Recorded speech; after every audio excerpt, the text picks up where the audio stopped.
late I've been thinking about my grandfather quite a bit for a couple of reasons. They're kind of embodied in this Westminster Dictionary of the Bible that he was a pioneer in what's more and more called the Third Age. I don't know how many of you think of that term. The Third Age is that time in life when your life is not dictated by a job or a job description, where you experience freedom, that you're not feeling that you have to prove yourself to anyone because you're mature, you're older, you're retired. You may recall that when Social Security was created, the idea was that you would retire at 65 and die at 72.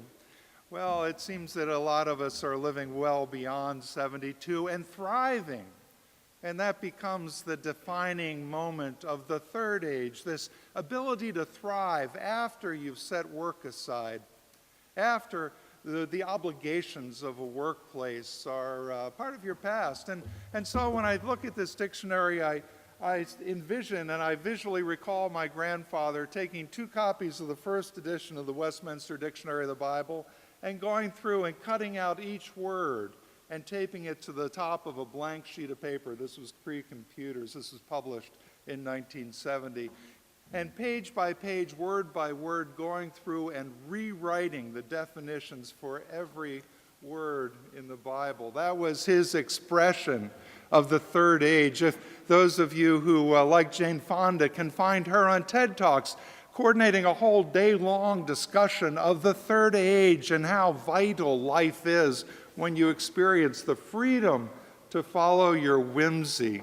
He ultimately died at 92, and an article was published posthumously that he wrote on the impact of the Islamic invasion of southern Spain on the grammatical syntax of two pronouns in Don Quixote and El Cid. Reminded me of Richard Rodriguez. I was just reading his new book where he comments on ojalá, a Spanish word meaning oh, that it might be, oh, and tracking it back to that era when it was oh Allah, oh God Almighty, help us through this day. And I think of that as I find myself aging, maturing, looking forward to a third age. But I'm also conscious of his influence on my life and the love of words, the fascination with words that are used, a whole dictionary. He grew up, his first language was Pennsylvania German. His second language, I think, was Latin. He had to memorize his Latin forms going out to milk the cows on the farm in Lancaster County, PA. And then English came along the way. But when he died, he was able to read 65 languages. And he spoke in 18. After part of his third age was going to Argentina and lecturing in Spanish, Brazil, lecturing in Portuguese, India. I'm not sure what language he lectured in there. He was a Renaissance man and who loved his words. Today's texts are full of weighty words. It's a game of words that the Pharisees and the Herodians are engaging Jesus in the gospel, where they come to him and put a quiz test to him, a tricky question saying, is it, let's see, how is it said, is it lawful to pay taxes to the emperor or not? I tripped over this one a bit because as I go back, as my grandfather pushed my head around into different languages, I looked at the Greek, and this thing, is it lawful? First of all, I tripped on because the Greek is really, is it out of your being, exista. It's a funny kind of word. The way I would translate it, is it really authentic? Is it real for me to be paying the census tax? Remember when Jesus was born, they were going to Bethlehem to be counted in the census, which then was the basis for taxation in the empire, which was charged to the region of the country, and with the expectation that 1/10 of everything that came out of the region would go to the empire, and it would cascade down along the tracks as it was delegated out, and the percentages would go up, and taxes were collected. And it was this tax. But is it right? Is it right? Is it authentic? Is it right for us? Is it proper? Could be another translation for it. Is it something that we should do? Jerome, in translating the Bible, said, is it licit Or Lutheran German said, ist's recht? Is it right? Or in Spanish, está permitido? Is it permitted? It's a little bit softer than legal. The question is trying to find out what's the right thing to do. Should we give? And here again, another word, the verb is give. Should we give taxes? Now, how many of you would voluntarily give your tax dollars? And Jesus, knowing that probably people were eager to hear the answer as being, no, don't pay your taxes to the emperor. I mean, how many of you would like permission to say you shouldn't pay your taxes? But instead, he holds up a denarius, the coin of the realm. You might pull out a dollar bill and look at it because that's what he's saying. And it's interesting, who had a denarius? Who had the coins? You know, when you pay your taxes, this is one of the things that gets produced, our monetary system. And so first, his trick question was to turn and say, does anybody have a denarius? Oh, yes, we have. Oh, well, why don't you give back to the government what the government has given you? In our case, the United States of America, it has Washington, D.C. on there. It's actually a Federal Reserve note. Well, you know, what do you do with that? And he looks at them and says, yeah, give that back. And in this case, the Greek is actually apodote, which could be translated as giving back. In Latin, Jerome translates it redite, which literally is giving back, or Luther just says, give it. Or in Spanish, it's den, give to Caesar what is Caesar. Just give it. Giving is different than paying, isn't it?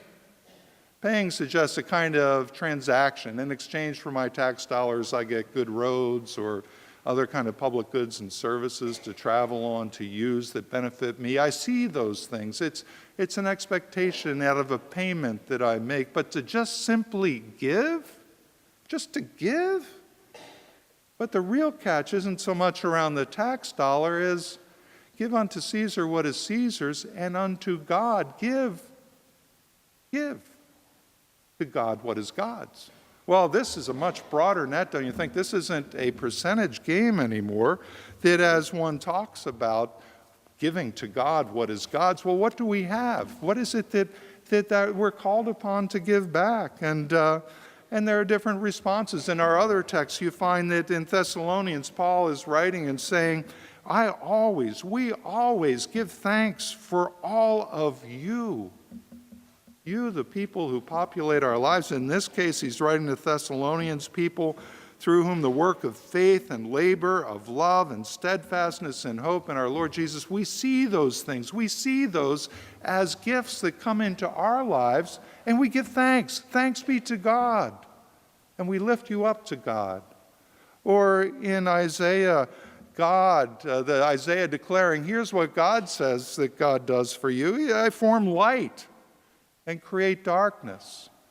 Again, Richard Rodriguez talking about, where do you go to find darkness? And so much of life, where do we even know what darkness is? Can we really recognize the light? But in this ancient way, God is declaring through Isaiah, I give you light and darkness, weal, the wealth of nations, the well-being. I give you well-being and woe. I give you the fullness of life, that you know the extreme edges of ecstasy and agony. I, the Lord, do all these things, says Isaiah. And those of you who memorized your small catechism of Martin Luther, I know there's some of you out there, and I know you all remember everything he wrote, right? Absolutely. Well, talking about the Lord's Prayer, give us this day our daily bread. What is this, or what does this mean? That God causes us to recognize what our daily bread is and to receive it with thanksgiving. And what are these things that God gives us? Food. Luther in the Small Catechism gives you a list of 23 different things. Food, drink, clothing, shoes, house, farm, fields, livestock, money, property, an upright spouse, upright children, upright members of the household, upright and faithful rulers, good government, good weather, peace, health, decency, honor, good friends, faithful neighbors, and the like. All these things that you may just take for granted. I don't know. But all these, as this discussion about what is it that God puts into our lives that are part of who we are, what are the things? Danny talked about the things that he and Chris give thanks for. Are there things that fill your life that you recognize as God's stuff filling your life? The image of the good steward as being the house sitter, the one who occupies somebody's house and keeps it safe and tidy, takes care of the dogs and cats, feeds the animals until that person comes and they have to return everything. They have to give it up. And this idea of giving, this idea of returning is one that in the Greek talks about giving it up, giving it back, giving it over, handing it over. All this stuff that is yours. And the first reaction, the first rule isn't what do I need when you've received so much. The first rule is what do I give?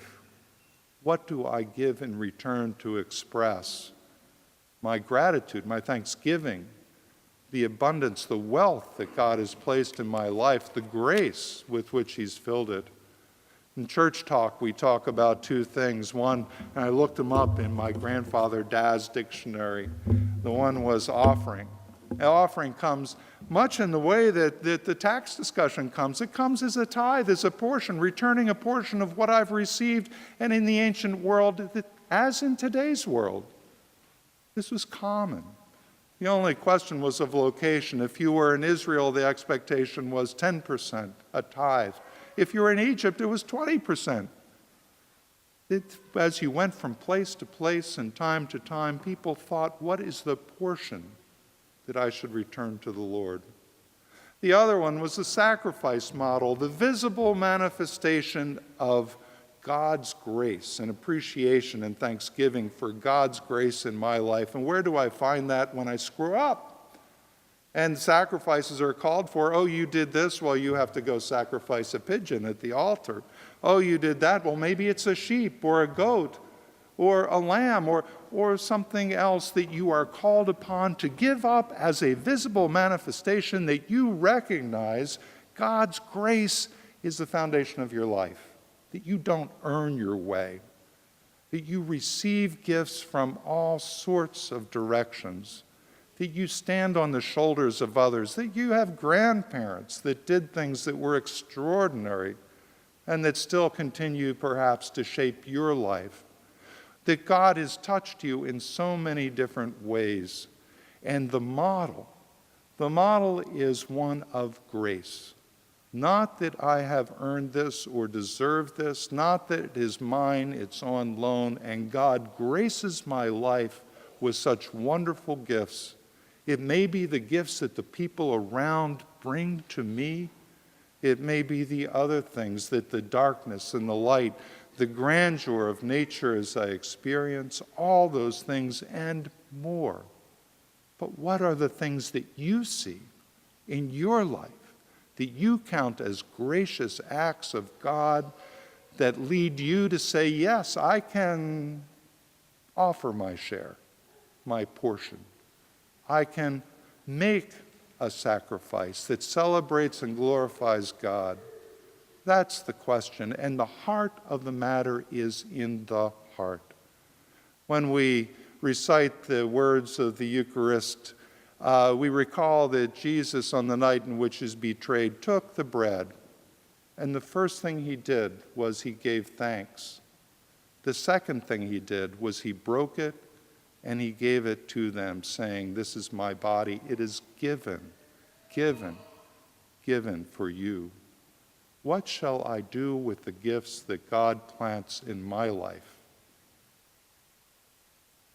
Friends, when you receive a gift, the response that God at least expects is that you would give it to others as well, to share, to hold, to bind together. These are the gifts of God for the people of God that God so generously and lovingly gives us. Let us give thanks to the Lord, for the Lord is good. And that is the gospel of the Lord. Thanks be to God.